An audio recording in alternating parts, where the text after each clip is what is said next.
আমার ছোট ছোট বন্ধুরা, তোমরা সবাই কেমন আছো? আমার কথা কি তোমরা সবাই শুনতে পাচ্ছ? একদম শেষের জনেরা। আমি তোমাদের সাথে বেশি কিছু বলবো না, অল্প কিছু কথা বলবো।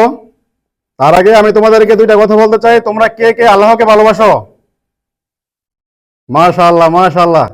সবাই ভালোবাসো আল্লাহকে? এখন বলো তো, আল্লাহকে কে কে খুশি করতে চাও? সবাই খুশি করতে চাও আল্লাহকে? মানে কে বলতে পারবা যে আল্লাহকে খুশি করতে হইলে সর্বপ্রথম আমাদেরকে কি করতে হবে? নামাজ পড়তে হবে। আচ্ছা, তোমার জন্য একটা হাদিয়া আছে। হ্যাঁ, তুমি আমার মূল কথাটা বলে দিছো। আল্লাহকে খুশি করতে হলে আমাদেরকে সর্বপ্রথম আল্লাহর কাছে যেতে হবে। আর আল্লাহর কাছে যাওয়ার জন্য আমাদেরকে সিজদা করতে হবে। আর সিজদা যাওয়ার মাধ্যমে হচ্ছে নামাজ। তাই আমাদেরকে সব সময় 5 ওয়াক্ত নামাজ পড়তে হবে। তোমরা তো ছুটি পাইলে বাড়িতে যাও না সবাই?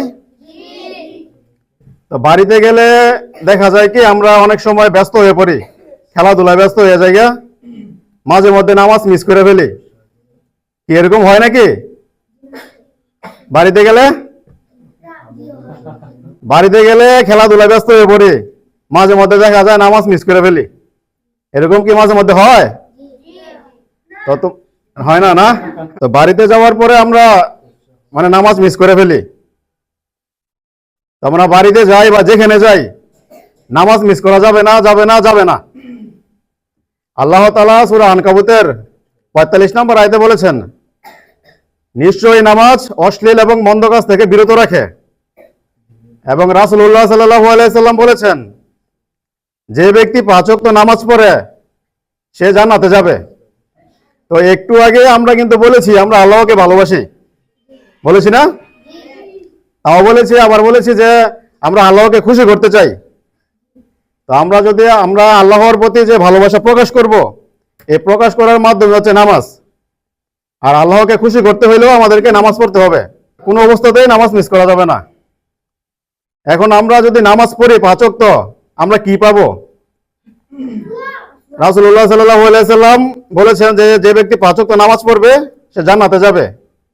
নামাজ পড়লে আমরা জান্নাত পাবো, আল্লাহকে খুশি করতে পারবো, আমরা ভালো মানুষ হতে পারবো, আমাদের আব্বু আম্মুর কাছে আমরা ভালো মানুষ হতে পারবো, সকল প্রকার খারাপ কাজ থেকে আমরা বিরত থাকতে পারবো যদি আমরা নিয়মিত 5 ওয়াক্ত নামাজ পড়ি। আমি যে তোমাদেরকে এগুলো বললাম, আমি কিন্তু এটা বলি না যে তোমরা নামাজ পড়ো না।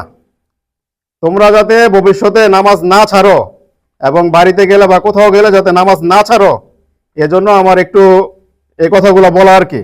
এখান থেকে ছুটি বেলা যদি বাড়িতে যাই, বাড়ি থেকে যাতে আমরা নিয়মিত সবসময় 5 ওয়াক্ত নামাজ পড়ি। কি পড়বো তো ইনশাআল্লাহ? আল্লাহ তাআলা যেন আমাদেরকে নিয়মিত সবসময় 5 ওয়াক্ত নামাজ পড়ার মতো তৌফিক দান করেন।